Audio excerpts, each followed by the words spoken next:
বিস্তৃত প্রান্তর জুড়ে চা বাগান। Morning from NG.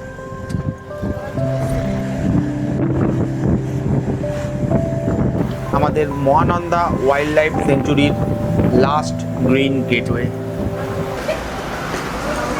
আর ডিম সেদ্ধ 20 টাকা নিয়ে লাগেজ নামিয়ে আগের গাড়ি থেকে পরের গাড়িতে লাগেজ লোড করা অব্দি হয়েছে। সিঙ্গালীলা ন্যাশনাল পার্কের টিকিটও কাটা হয়ে গেছে। পার পার্সন 20 টাকা করে টিকিট পড়লো, আর গাড়ির 20 টাকা।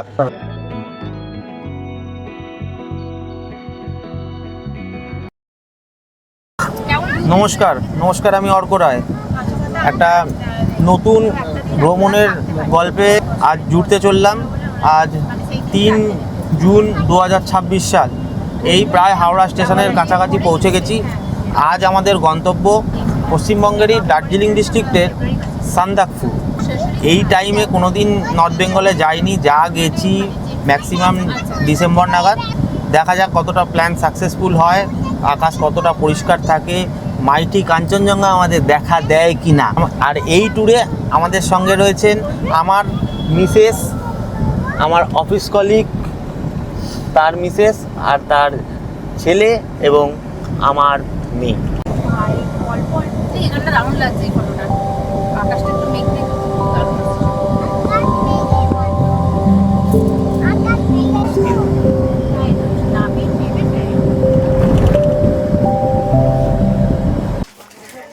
উঠে পড়েছি 15959 কামরূপ ডিব্রুগড় এক্সপ্রেসে। আর 6:35 লোকাল টাইম, 6:35 PM লোকাল টাইমে হাওড়া থেকে ট্রেনটা ছাড়ে। আর এনজিপিতে অ্যাপ্রক্সিমেটলি ভোর 6:45 সময় ট্রেনটা আমাদের নামাবে। এবার যদি লেট না হয়, লেটের তো ভালো কপাল আমাদের। আর ট্রেনে উঠে ট্রেন ছাড়ার আগেই খাওয়া দাওয়া শুরু। ঘুরতে যাওয়া মানে ঘোরা, খাওয়া দাওয়া এই রয়েছে। সবাই শুরু করে দিয়েছে, আমি ভিডিও করার চক করে শুরু করিনি। এই যে মিয়ামোড় থেকে কেকটা হাওড়া স্টেশনে বৌদি কিনলো 120, প্রায় 8টা স্লাইস রয়েছে। দেখি খেয়ে দেই কেমন।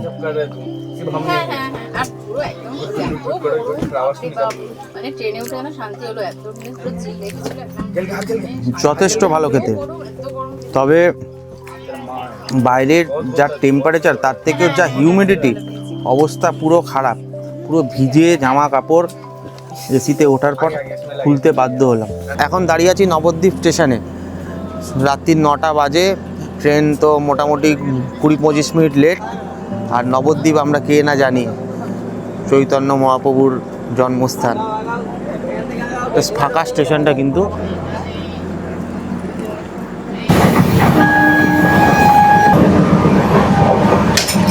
এদিকটা জেনারেল কম্পার্টমেন্টের পরেই হচ্ছে আমাদের এই AC 3 টায়ার। তো বাথরুমের অবস্থা মোটামুটি খুব একটা ভালো নয়। আর এটা এই দিকটা খোলা, ওপাশ থেকে লোক এখানে টয়লেট ইউজ করছে। তবে একটা অনেস্ট কথা বলছি, ট্রেনে কিন্তু অহেতুক বাইরের লোকজন নেই।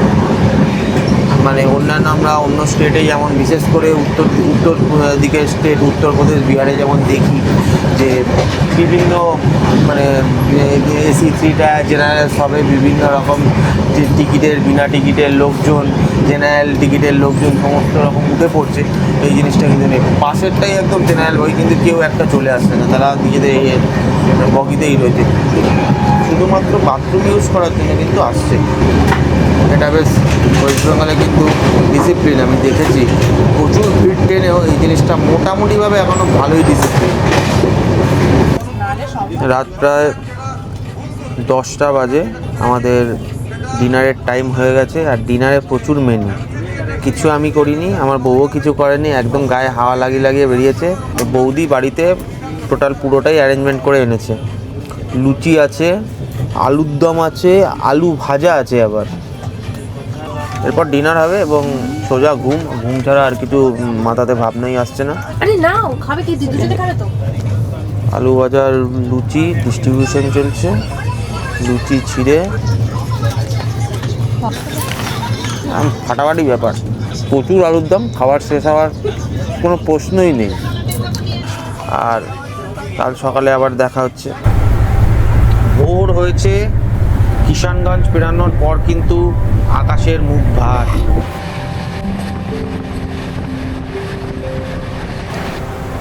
কিষানগঞ্জ থেকে নিউ জলপাইগুড়ি স্টেশনের উদ্দেশ্যে যত এগোচ্ছি আর আমাদের ডান দিকে শুরু হয়ে গেছে বিস্তৃত প্রান্তর জুড়ে চা বাগান আর চা বাগান।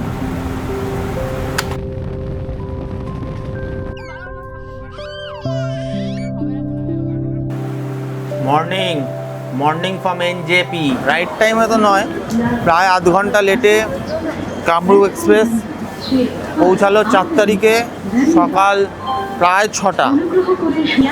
ট্রেন থেকে নামার পর যে গাড়ির ব্রোকারদের হাত ধরে টানাটানি সেটা কিন্তু বেশ কম। এতক্ষণ দাঁড়ানোর পরে মোটে একজনকেই দেখলাম এসে গাড়ির জন্য বলা বলি করলো। অন্যান্যবার তো আসার আগেই এক গাদা লোক প্রায় টানাটানি শুরু করে দেয়। এনজেপি স্টেশন থেকে খুব একটা অসুবিধা হয়নি। একটা বহু পুরনো মডেলের বোলেরো গাড়ি ভাড়া করলাম। হ্যাঁ, মানে প্রায় 10-12 বছরের তো পুরনো গাড়ি হবে, খুব একটা অবস্থা ভালো নয়, কিন্তু ঠিক আছে চলে যাবে। ইনি ভাড়াটা একটু কম বললেন। এখন পিক সিজন, ইনোভাগুলো প্রায় 6,500-7 হাজার টাকা অবধি ভাড়া হাঁকাচ্ছে। তো এনার একটু পুরোনো টাইপের গাড়ি ছিল, ইনি অনেকটা কমে 4,500 টাকা নিয়ে গেলেন। অ্যাকচুয়ালি অন্য সময় 3,800 থেকে 4,000 টাকা এরকম বড় গাড়ি পাওয়া যায়। তবে নতুন বুলেরোর থেকে এই বুলেরোতে স্পেস অনেকটা বেশি। এই বাঁ দিকের রাস্তাটা চলে যাচ্ছে বাগডোগরা এয়ারপোর্টের দিকে, আর আমরা চলে যাব শিলিগুড়ির উদ্দেশ্যে।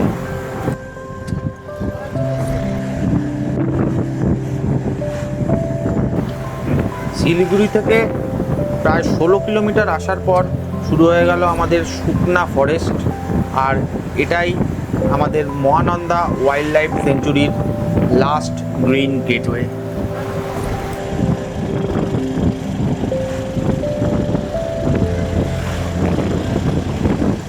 এখনও ব্রেকফাস্ট হয়নি, আবার এই খিদে পাচ্ছে। রাত জায়গা থাকলে খিদেটা বেশি পায়, আর ঘুরতে বেরোলে মনে আনন্দ থাকলে খিদেটা একটু বেশিই পায়। তো দেখা যাক সামনে কোথাও দাদা আমাদের কোনো পাহাড়ের ঢালে কোথাও আমাদের প্রাতরাশের ব্যবস্থা করতে পারে না।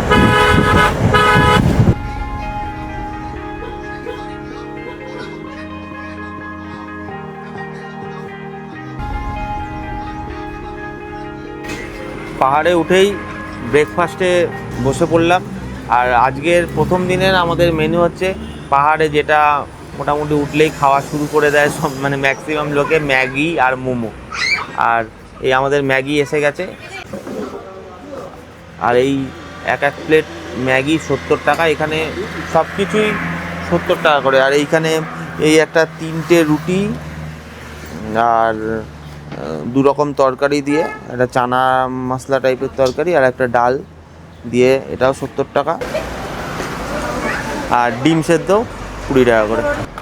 এখনও ঠান্ডা ওয়েদারে যাইনি, জানি না ম্যাগির টেস্টটা কী হবে। ম্যাগির টেস্ট কিন্তু ঠান্ডাতেই বাড়ে।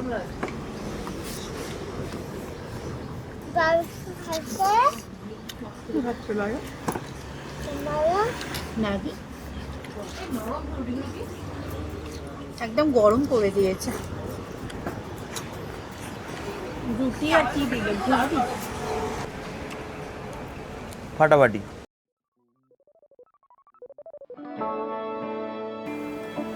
চারপাশে সবুজ বনভূমি, গভীর কুয়াশা ও টয় ট্রেনের ট্র্যাককে সাথী করে আমরা এগিয়ে চললাম সান্দাকফু ও ফালুট ট্রেকের গেটওয়ে মানেভাঞ্জানের দিকে।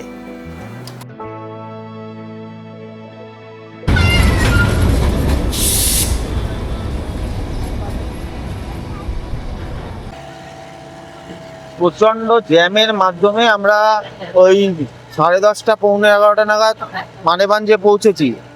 ব্যতি বিচ্ছিরি ওয়েদার, মুষলধারে বৃষ্টি, যার ফলে কোনো ভিডিওগ্রাফি করার অবকাশই আমি পাইনি। আমার মেয়ে রয়েছে, ওই নিয়ে লাগেজ নামিয়ে আগের গাড়ি থেকে পরের গাড়িতে লাগেজ লোড করা অবধি মানে যে এক হ্যাপাজার্ড ব্যাপার হয়ে গেছিলো। মানে দুর্ভাগ্য আমার, যতবারই এদিকে আসি এইরকম মেঘের মধ্যে ঢেকে যায়, আর পুরো চারিপাশটা একদম মেঘ। এরকমই ওইটা পাবো নাকি কাঞ্চনজঙ্ঘা আমাকে দেখা নেবে, সেটা বলতে পারবো না। এখন সমস্তটাই কপালের। তো সেই ল্যান্ড রোভারে উঠে আবার যাত্রা শুরু করলাম। মানে ক্ষণে ক্ষণে মেঘ, ক্ষণে ক্ষণে বৃষ্টি। সিঙ্গালীলা ন্যাশনাল পার্কের টিকিটও কাটা হয়ে গেছে, পার পার্সন 20 টাকা করে টিকিট পড়লো, আর গাড়ির 20 টাকা। তো ওইসব কিছুই ভিডিও করতে পারিনি, মানে বৃষ্টির জন্য মানে একদম যাতা অবস্থা। উত্তরবঙ্গে আমি যতবার আসি বৃষ্টি আমায় ছাড়ে না, শীত গ্রীষ্ম বর্ষা মানে কোনো বাদ নেই। ডিসেম্বর মাসে এসেও বৃষ্টি পেয়েছি।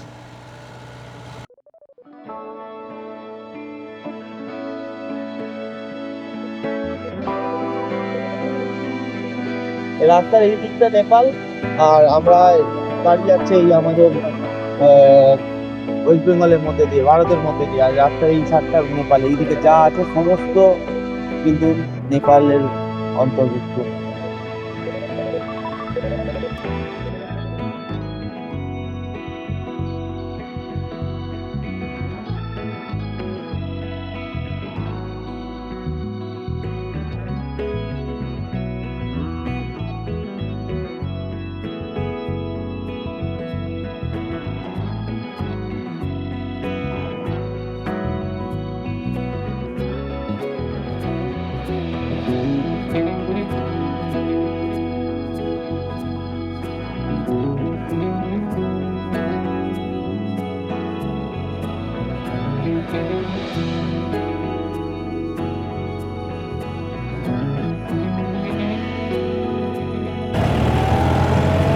এই যে এই সাইডটাতেই কাঞ্চনজঙ্ঘাটা দেখা যায়।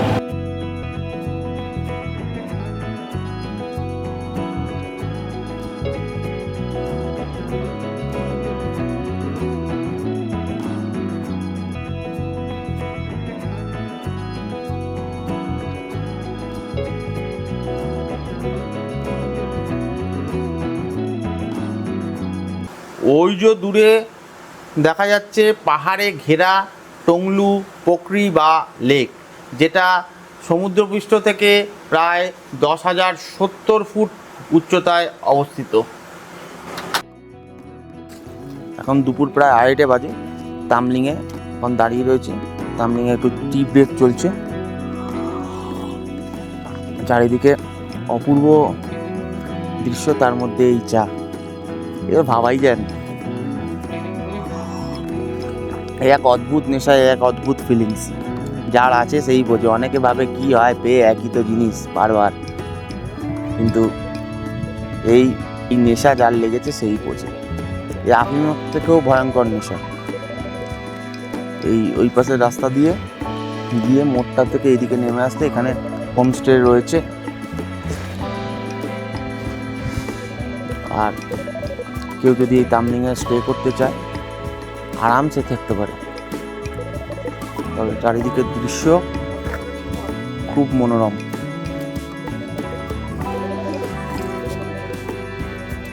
প্রায় 10,000 ফিট সমুদ্রপৃষ্ঠ থেকে উপরে উঠে আসার পর সত্যি প্রাকৃতিক দৃশ্য খুবই মনোরম। এই এখন তামলিং ক্রস করার পর সিঙ্গালীলা ন্যাশনাল পার্কের মধ্যে ঢুকে গেলাম। ওখানে এসএসবি ইউনিট রয়েছে বলে ভিডিও করা অ্যালাউ নেই। কিছু তো রুলস অ্যান্ড রেগুলেশন আছে, সেইগুলো আমাদেরকে ফলো করে চলতে হবে। ব্রেকফাস্টটা মোটামুটি হয়েছে, তারপরে লাঞ্চ টাঞ্চ সব একটা সব গোলমাল পাকিয়ে গেছে। এখন চিপস, চা বিস্কুট খাওয়ার পর এখন চিপস চলছে ডবল দাম দিয়ে। না, এই ডবল দাম দিয়ে জিনিস কিনে খেলে খিদেটাও কম পায়, এটা একটা স্বাভাবিক ব্যাপার। মেঘের রাজ্যে প্রায় 76 বর্গ কিলোমিটার এলাকা বিস্তৃত হয়ে রয়েছে আমাদের সিঙ্গালীলা ন্যাশনাল ফরেস্ট। আর আপনার ভাগ্য যদি সহায় হয় তাহলে রডোডেনড্রন, ম্যাগনোলিয়া, ওক এবং বাঁশের বনে সমৃদ্ধ এই বনভূমিতে আপনি দেখা পেলেও পেতে পারেন red panda, Himalayan black bear, barking deer অথবা প্যাঙ্গোলিন নামক বিরল প্রাণীর সঙ্গে। শুরু হয়ে গেছে সান্দাকফু সেই ভাঙা চোরা বডি ম্যাসাজ যুক্ত রাস্তা, আর মোটামুটি ভালো বডি ম্যাসাজ হয়ে যায়।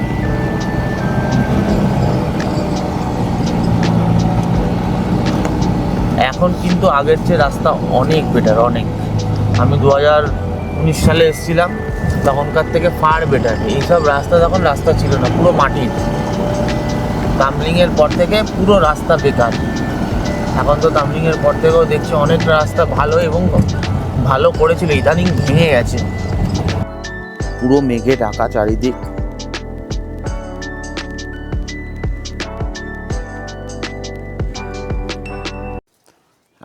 এখন প্রায় 3টে বাজে। এখন এই হচ্ছে গরিবাসের সিচুয়েশন, দেখালাম আপনাদেরকে। দুপুরের লাঞ্চ টাঞ্চ তো সব 12টা বেজে গেছে। তো আবার ম্যাগি অর্ডার দিলাম। একটু আগে চিপস খেয়েছি বলে খিদেও তেমন পাচ্ছে না, আবার পাচ্ছেও। তো ভরপেট ভাত খাওয়ার মতন আর পরিস্থিতি নেই। গ্রুপের কিছু লোক ভাত খেতেই বসে পড়েছে, ভেতো বাঙালি। চলে এসছে ম্যাগি। এই হচ্ছে, আরেকটু ছিল, খাওয়া শুরু করেছে, আমার মিসেস খাচ্ছিল। তো ওই 100 টাকা দাম গরিবাসে, খুব একটা খারাপ না। আর এই ঠান্ডা ওয়েদারে দুপুরবেলা বে টাইমে এটাও অমৃতের সমান।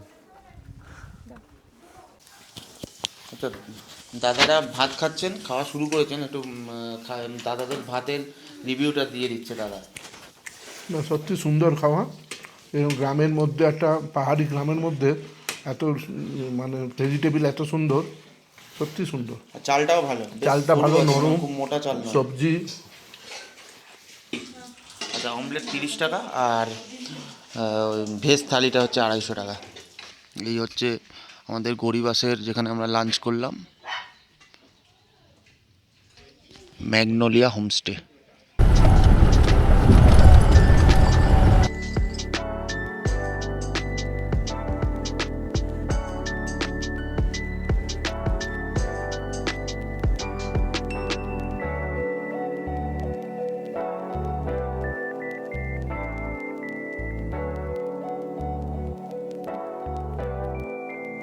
মানে নেপাল হোক বা ভারত, রাস্তার হালত এক। কালীপকড়ির পরে একদম মানে অন্নপ্রাশনের যে ভাত ছিল তার ফ্লেভার মনে করিয়ে দিচ্ছে। কি সবাই কেমন আছো? হাউস দ্য জোস? খুব ভালো। আমাদের ইয়াং চ্যাম কি বলে দিল, বা আমাদের ইয়াং চ্যাম বলে দিল খুব ভালো। আর সব থেকে একদম ইয়াংগেস্ট গার্ল কি বলে দেখি, মাম্মা কেমন ঘুরলে, কেমন যাচ্ছে মাম্মা, তো বলে দাও কি হচ্ছে এটা। দোল দোল। এখন শুধু হোটেলে যাওয়ার অপেক্ষায়। আর শরীর দিচ্ছে না, একদম পুরো ক্লান্ত হয়ে গেছি এবারে। আর এইরকম রাস্তা এনারাও অনেক ঘুরেছেন, কিন্তু এরকম রাস্তা এনারাও জীবনে দেখেননি। একটা মারাত্মক এক্সপিরিয়েন্স হলো আমাদের। বাবারে, কখন কি বাজে রাস্তা। আমি তো প্রথমেই বলেছিলাম যে মানে জীবনে যত ঘুরে এসেছো আর যত খারাপ রাস্তায় দেখেছো, এই রাস্তার ধারে কাছে কেউ মিলবে না। এটা তো খারাপ রাস্তাদের বাবা, দাদু। আমার বউ বাবা বলছে খারাপ রাস্তাদের দাদু, মানে সর্বশ্রেষ্ঠ খারাপ রাস্তা আমার দেখা। দেখুন অবস্থা কি, এই হচ্ছে রাস্তার কন্ডিশন। আর এই রাস্তার কন্ডিশন উপভোগ করার জন্য আমরা ব্ল্যাকে টিকিট কেটে এসেছি শিয়ালদা থেকে। এজেন্টকে দিয়ে ব্ল্যাকে টিকিট কেটে এই সিনেমা দেখতে এসেছি। মানে মানুষকে পোকা না কামড়ালে মানুষই সব করে না। ওই যে দূরে ধাপে ধাপে বিস্তৃত পাহাড় আর মেঘের খেলা, এটাই তো পাহাড়ের পাওনা।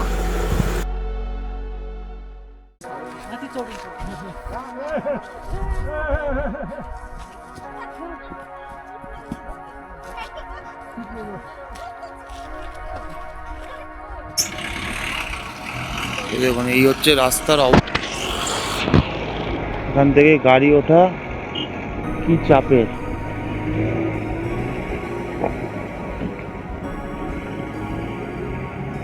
আর এই যে আসছে আমাদের ল্যান্ড রোভার।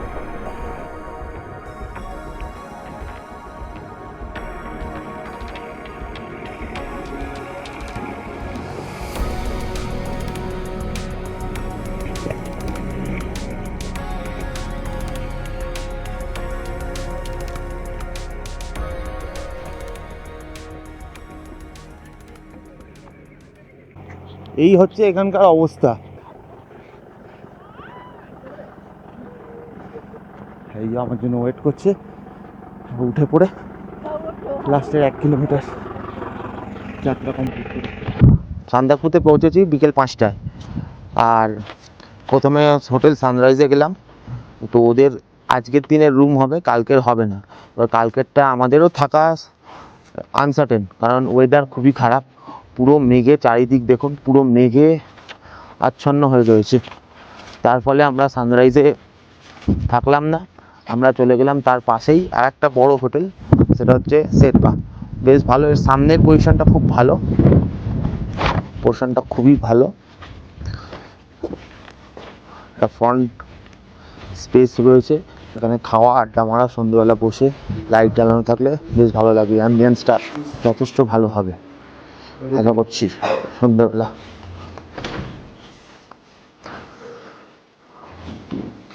আর এই ফ্রন্টের দরজা দিয়ে ঢুকে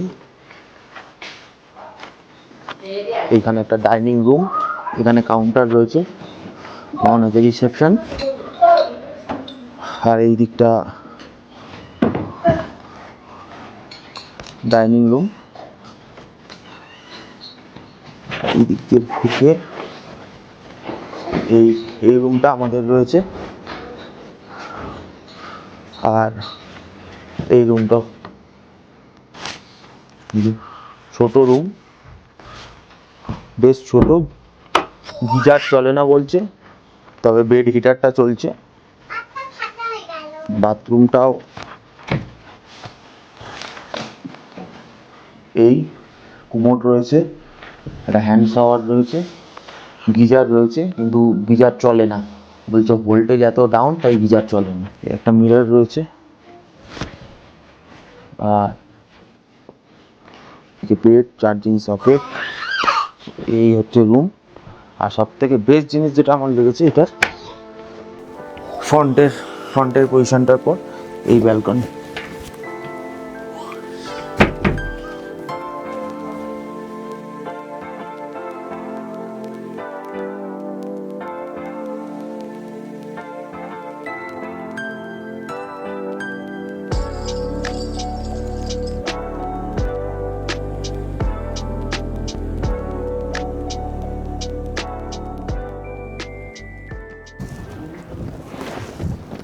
বাইরে বিভৎস হাওয়া, মানে ঠান্ডা তেমন নেই, কিন্তু এই হাওয়ার জন্য ঠান্ডাটা লাগছে, কান টান বেশ ঠান্ডা হয়ে যাচ্ছে। আর যদি আকাশ ক্লিয়ার থাকে তাহলে বলছে এনারা যে কাল সকালবেলা কিছুক্ষণের জন্য, ঘন্টা দেড়েকের জন্য আকাশ ক্লিয়ার থাকবে, এবং আপনারা ভোর ভোর উঠে পড়বেন 5টার থেকে, কাঞ্চনজঙ্ঘার ভিউ পাওয়া যাবে। কারণ এই ওয়েদারটা দেখে একদম মন খারাপ হয়ে গেছে। 2019 সালে এসেছিলাম, 2019-এর একদম প্রথম ফেব্রুয়ারিতে এসেছিলাম, তখন আমার মায়ের শারীরিক প্রবলেমের জন্য নিচে নেমে যেতে হয়েছিল, নাইট স্টে করতে পারিনি। এবারে নাইট স্টে করলাম, অথচ মানে ওয়েদার এতটাই খারাপ, মনটা ভীষণ খারাপ হয়ে গেছে। এবং এখানে আসা অ্যাকচুয়ালি কাঞ্চনজঙ্ঘা দেখার জন্য, মানে যেখানে বরফ পড়ার জন্য এরকম ওয়েদার দরকার। যেখানে চাই, লাচুংয়ে গেছি, সিমলা গেছি, রোটাং পাস গেছি, ভেবেছি যে একটু যদি এরকম ফগি টাইপের ওয়েদার হলে একটু স্নোফল পাবো, স্নোফল কপালে জোটে না, তো সেখানে তখন ঝকঝকে আবহাওয়া। আর যেখানে এসেছি ঝকঝকে আবহাওয়া প্রার্থনা করে, সেখানে এসে মানে এই অবস্থা। আর এই দিক দিয়ে আমাদের হোটেল থেকে নেমে ডান দিকে ছোট্ট একটা পাহাড়ি মেঠো পথ চলে গেছে।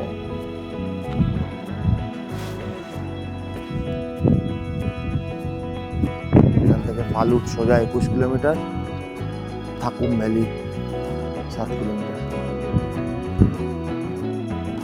আর 200 মিটার সানরাইজ ভিউ পয়েন্ট। এখানে প্রচুর ছোট ছোট হোমস্টে হয়ে গেছে এখন। সান্দাকপুর টি হোমস্টে, এগুলোতে রেট কম। শেরপাতে আমাদের নিল পার হেড পার ডে 1500 করে, এইগুলোতে আরামসে 1000-1200-তে পেয়ে যাবে। এখন ট্যুরিস্ট কম, এই দিন 5-7 আগে ভালোই সিজন ছিল, ভালোই ট্যুরিস্ট আসছিল। এই 3-5 হয়ে গেল, সান্দাকপুর ট্যুরিস্ট অনেক কমে গেছে। তবুও মোটামুটি রয়েছে, মানে একদম যে ফাঁকা তা বলবো না, টুরিস্ট রয়েছে কিন্তু চাপ নেই, ভিড় নেই, প্রচুর হোমস্টে রয়েছে। আর এই যে এখান থেকে সান্দাকফু থেকে দার্জিলিংয়ের ডিস্টেন্স 58 কিলোমিটার, মানেভঞ্জন 31, আর বিকায়ভঞ্জন 3 কিলোমিটার, সব ডাউনে। আর এই হচ্ছে সান্দাকফুর হোটেল শেরপার নাইট অ্যাম্বিয়েন্স। এখন সন্ধে 7:30 বাজে, আর এই রকম দৃশ্য। সামনেটা বার কাম একটা ক্যাফেটেরিয়া টাইপের করে রেখেছে, বাড়ি বলা চলে। বিয়ার, উইস্কি, রাম সমস্ত রকম অ্যাভেলেবেল আছে এবং লোকাল ওয়াইনও অ্যাভেলেবেল আছে।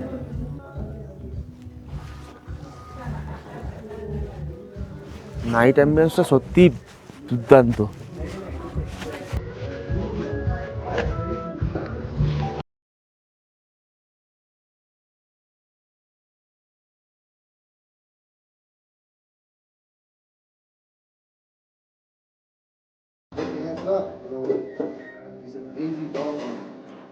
রাত 9টা বাজে, এখন ডিনার করতে চলে এলাম। ডিনারে মেনুগুলো দেখাই, দেখুন। প্রথমেই আছে রাইস, খাবার কিন্তু বুফে সিস্টেম, আনলিমিটেড, তুমি যতটা খেতে পারবে। এটা হচ্ছে চিকেন,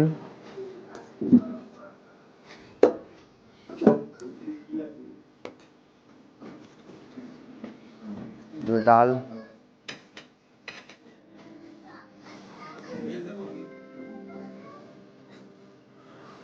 এটা আলু আর বরবটির একটা সবজি। ডিনার সারিয়ে বসে পড়েছি। এই ডাল, ভাত, চিকেন আর সবজি, এই স্যালাড। আর দাদা রুটি খায়, আর রুটিও রয়েছে, ভাত রুটি যেটা ইচ্ছে।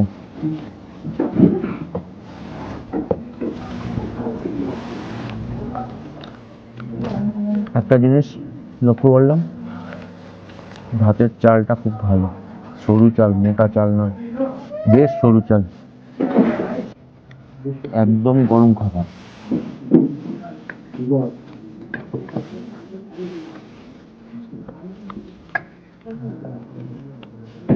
রান্নার কোয়ালিটি ভালো, সবজিটাও ভালো,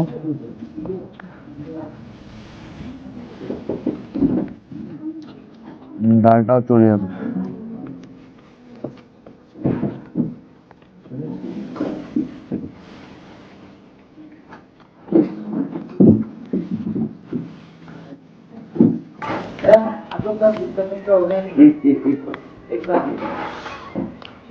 চিকেনটা মনের মতন নয়,